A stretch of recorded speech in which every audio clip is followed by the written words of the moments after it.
Hai semua, selamat sejahtera. Saya Teacher Tan.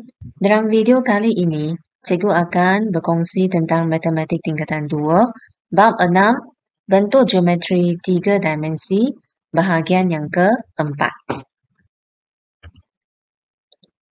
Okey, kita lihat standard pembelajaran. Kita akan menyelesaikan masalah yang melibatkan luas permukaan bentuk 3 dimensi. Okey, sebelum kita melihat contoh soalan mengenai subtopik ini, kita perlu faham cara untuk menukarkan unit persegi. Okey, 1 meter persegi sama dengan 10,000 cm persegi. Kenapa? Sebab 1 meter persegi sama dengan 1 meter darab dengan 1 meter. 1 meter sama dengan 100 cm. Jadi, di sini kita boleh tulis 100 cm darab dengan 100 cm.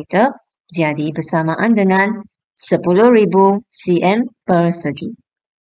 Okey, so maknanya, jika kita nak tukarkan meter kepada cm persegi, maka kena darab 10,000. Sebaliknya, kena bahagi 10,000 jika kita nak tukarkan sentimeter persegi kepada meter persegi. Okey, begitu juga dengan 1 cm persegi sama dengan 100 mm persegi. Caranya adalah serupa. Okey, 1 cm persegi sama dengan 1 cm darab dengan 1 cm. 1 cm sama dengan 10 mm. Jadi 10 mm darab dengan 10 mm sama dengan 100 mm persegi. Okey, maknanya jika kita nak tukarkan cm persegi kepada milimeter persegi, kita kena darab 100. Dan sebaliknya kita kena bahagi 100 jika kita nak tukarkan milimeter persegi kepada cm persegi. Okey, kita lihat contoh pertama. Luas permukaan melengkung bagi sebuah silinder ialah 220 cm persegi dan tingginya ialah 14 cm. Cari jejari dalam cm silinder itu. Okey. Perlu anda ambil perhatian di sini. Luas permukaan melengkung sahaja bagi silinder itu 220 cm persegi. Okey. Baik, kita lihat penyelesaian. Luas permukaan melengkung bagi silinder ialah 220 cm persegi. Apakah rumus luas permukaan melengkung bagi silinder ini? Okey, kita lihat bentangan silinder ini. Bahagian melengkung sebenarnya ialah segi 4 ini.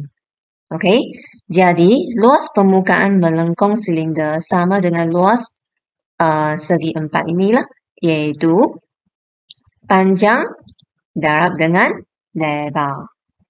Okey, panjang ialah lilitan bulatan iaitu 2 pi J dan T ialah tinggi silinder itu. Jadi, kita tulis 2 pi Z T sama dengan 220. Okey? Dan pi kita ganti dengan 22/7. Jejari tidak diberi, kita nak cari. So, kita terus tulis Z dan T ialah 14 cm. Okey? Sama dengan 220. Baik, 14 bahagi 7 ialah 2. So, 2 darab dengan 22 darab dengan 2, kita akan dapat 88. So, sebelah kiri kita tulis 88Z sama dengan 220. Dan jejari sama dengan 88 pindah ke sebelah kanan akan dibahagikan.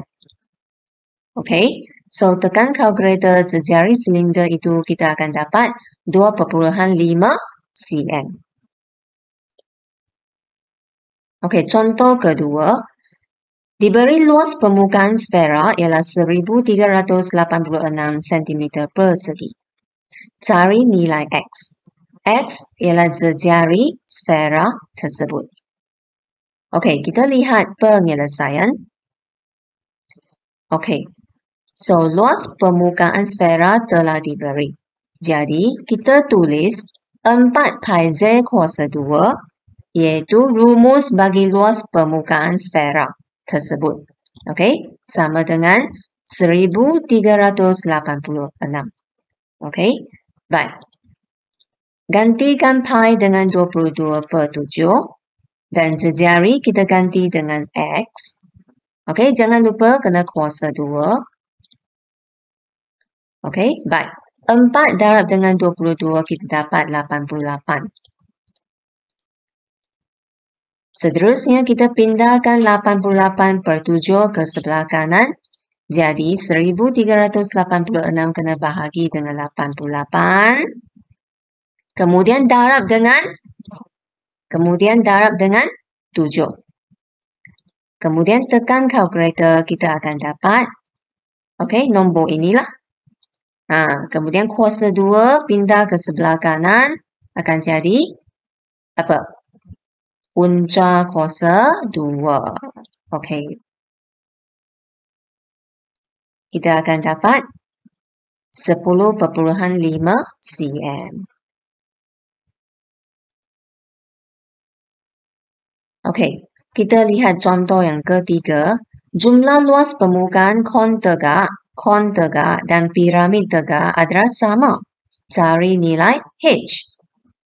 Okey, H ialah tinggi segitiga. Kita lihat penyelesaian.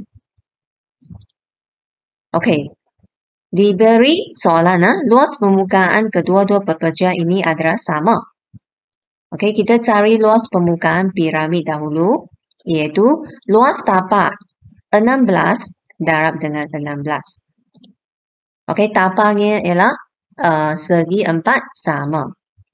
Jadi, 4 kena darab dengan luas segitiga. Okey, ada 4 segitiga yang serupa. So, 1/2 darab dengan tapak segitiga, iaitu 16. Dan tingginya ialah H. Okey, kemudian 16 darab dengan 16, kita akan dapat 256. Okey, kemudian 16 bahagi 2, kita akan dapat 8. 8 darab 4 ialah 32. Jangan lupa sini ada H. Okey, so biarkan dulu jawapan di sini. Sekarang kita cari luas permukaan kon tegak itu. Baik, so ingat lagi apakah rumus luas permukaan kon? Luas tapaknya iaitu pi Z kuasa 2 tambah pi ZS. So, pi kita ganti dengan 22/7 dan jejari telah diberi iaitu 7. Jangan lupa kena kuasa 2. Tambah, 22/7 untuk pi. Okey, jejari adalah 7 dan S adalah 25 cm, iaitu tinggi senteng kon tersebut. Okey, kemudian tekan kalkulator, kita akan dapat 154 kena tambah dengan 550. Jumlahkan, kita akan dapat 4 cm persegi. Kedua-dua luas permukaan piramid ini adalah sama. Okey, kita keluarkan luas permukaan piramid. Dan luas permukaan piramid ini adalah sama dengan luas permukaan kon. So, kita tulis sama dengan 704 inilah. 32H sama dengan 704 tolak 256. Kita selesaikan persamaan ini untuk cari H. Okey, hasil tolak itu kita akan dapat 448. Dan H kita akan dapat 448 bahagi dengan 32. Okey, so jawapan kita ialah 14 cm. Okey, boleh faham? Okey, seterusnya kita lihat contoh yang keempat. Diberi jejari hemisfera ialah 1/3 daripada tinggi kubus. Hitung luas permukaan dalam sentimeter persegi bagi bentuk gabungan ini. Okey, yang terdiri daripada sebuah kubus dan sebuah hemisfera. Kita lihat penyelesaian. Okey, jadi luas permukaan peperja, gubahan ataupun bentuk gabungan ialah luas permukaan kubus tolak luas bulatan. Kenapa kena tolak luas bulatan? Kita lihat. Ya, sebab bulatan ini ialah bahagian yang telah ditutupi oleh hemisfera ini. Jadi, kita kena tolakkan luas bahagian ini. Okey? Baik. Teruskan, kita kena tambah lagi luas permukaan hemisfera. Okey? Jadi, luas permukaan kubus, kita sudah tahu bahawa kubus terdiri daripada 6 segi 4 sama. So, 6 kena darab dengan 21 darab dengan 21. Okey, tolak dengan luas bulatan iaitu pi z kuasa 2 tambah luas permukaan hemisfera iaitu 2 pi z kuasa 2. Kenapa 2 pi z kuasa 2? Sebab luas permukaan sebuah sfera ialah 4 pi z kuasa 2. Hemisfera adalah separuh daripada sfera. Jadi, 4 pi z kuasa 2 akan jadi 2 pi z kuasa 2. Kemudian kita boleh hitung dulu bahagian ini. Kita akan dapat 2646. Okey, perhatikan di sini 2 pi z kuasa 2 tolak pi z kuasa 2. Kita akan dapat positif pi z kuasa 2. Betul? So, kita teruskan penyelesaian dengan gantikan pi 22/7 jejari. Jejari hemisfera ialah 1/3 daripada tinggi kubus. So, kita boleh tulis seperti inilah. 1/3 darab dengan 21 ataupun 21 bahagi dengan 3 iaitu 7. Okey, so ganti di sini 7 kuasa 2. So, hasil darab ini kita akan dapat 154. Kemudian jumlahkan kedua-dua nombor ini, kita akan dapat jawapan 2800 mm persegi. Okey, tetapi kita kena tuliskan jawapan kita dalam bentuk apa? Dalam unit cm persegi. So, kita kena bahagi 100.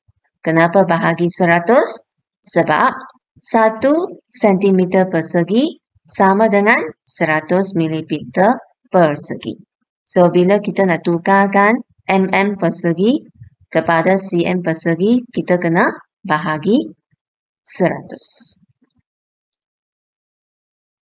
Okey, contoh yang kelima. Raja menunjukkan sebuah silinder tegak dengan sebuah kon tegak. Dikeluarkan daripada satu hujungnya. Okey, bahagian ini nak keluarkan. Okey, cari jumlah luas permukaan dalam meter persegi bagi pekerja yang tertinggal. Okey, so kita lihat penyelesaian. Okey, luas permukaan bagi pekerja yang tertinggal sama dengan luas tapak berbentuk bulatan. So, kita tulis pi z kuasa 2. Kemudian, luas permukaan melengkung silinder itu kita sudah tahu bahawa 2 pi z darab dengan t. Kemudian, kita kena tambah dengan bahagian luas permukaan melengkung kon tersebut, iaitu pi zs. Okey? Bulatan ini, luas bulatan ini tidak dikira lagi sebab sudah dikeluarkan bersama dengan kon tersebut. Okey? Baik. So, kita boleh keluarkan pi z. Okey? So, pi z kuasa 2. Keluarkan pi z, kita akan dapat z. 2 pi z t, keluarkan pi z, kita tinggal 2t. Pi zs, keluarkan pi z, kita akan tinggal s sahaja. So, baru ganti masuk semua maklumat yang diberi. Dan pi kita guna 22/7. Jejari adalah 5. Okey, jejari kon, jejari silinder adalah sama. Okey, iaitu 5. Okey, Z 5, 2T iaitu 2 darab dengan tinggi silinder itu. Kemudian tambah dengan S iaitu tinggi sendeng kon tersebut. 13 lah. Okey. Lepas tu kita boleh kira bahagian ini. 49. 49 bagi 7 ialah 7. 7 darab dengan 5, 35. 35 darab 22 kita akan dapat 770 cm persegi. Dan jangan lupa kita kena tulis jawapan kita dalam unit apa? Meter persegi. So, kita kena bahagi 10,000. Kita akan dapat 0.077 meter persegi. Okey, kenapa kena bahagi dengan 10,000? Sebab 1 meter persegi sama dengan 10,000 cm persegi. Okey, baik. Kita teruskan untuk contoh yang ke-6. Sebahagian daripada bulatan, okey, sebahagian daripada bulatan dibentukkan menjadi sebuah kon. Kemudian, sekeping kertas berbentuk bulatan ditempelkan pada dasar kon tersebut bagi membentuk tapaknya. Cari luas permukaan kon itu. So, kon sekarang sudah jadi kon yang tertutup. Kita kena cari luas permukaannya. Okey, kita lihat penyelesaian. Baik, kita dikehendaki mencari luas permukaan kon tertutup itu dan rumusnya ialah apa? Rumusnya ialah pi z kuasa 2 tambah pi z s, kan? So, S di sini ialah tinggi sendeng kon inilah, iaitu 12 cm. Tetapi, jari kon tidak diberi. So, kita kena cari jari tersebut. Dan dalam video sebelum ini, kita sudah bincang bahawa lilitan bulatan tapak kon sama dengan panjang lengkuk sektor ini, panjang lengkuk AB ini. Okey, jadi kita tulis lilitan bulatan tapak kon sama dengan apa? Sama dengan panjang lengkuk AB. Okey, iaitu 2 pi z sama dengan 3/4 daripada 2 pi r. Apa maksud 2 pi r? 2 pi r adalah panjang lengkuk satu bulatan inilah satu bulatan ini, dan r ialah sama dengan tinggi sendeng kon tersebut, iaitu 12 cm lah. Okey, 2 pi r adalah lilitan bulatan ini. Lilitan bulatan ini. Tetapi hanya 3/4 daripada lilitan bulatan ini sebagai panjang lengkuk AB, kan? So, kenapa adalah 3/4? Okey, kita lihat di sini. Sebab sudut pada pusat 270 degree. Okey, kena bahagi dengan 360. 360 ialah sudut bagi satu bulatan, kan? Kemudian kita akan dapat 3/4 lah. So, di sini kita boleh terus tulis 3/4 lah. Baik. So, sekarang 2 pi bagi 2 pi kita akan dapat 1. So, Z sama dengan 3/4 darab dengan R. R ialah 12 cm. So, 12 bahagi 4 kita akan dapat 3. 3 darab 3 sama dengan 9. Boleh? So, sekarang kita boleh dapatkan luas permukaan kon dengan menggunakan rumus, iaitu pi z kuasa 2 tambah pi z s. Kita gantikan dengan pi dengan 22/7, jejari 9. Okey, jangan lupa kena kuasa 2 di sini ya, pi z kuasa 2. Baik, so S ialah tinggi sendeng kon tersebut. Kemudian kita tekan kalkulator, kita akan dapat jawapan lah, iaitu 594 cm persegi. Okey, so setakat ini sahaja untuk video kali ini. Seperti biasa, sekiranya ada persoalan boleh tulis di ruangan komen. Dan kalau rasa video ini membantu, sila like, share dan jangan lupa subscribe. Sekian, terima kasih. Bye!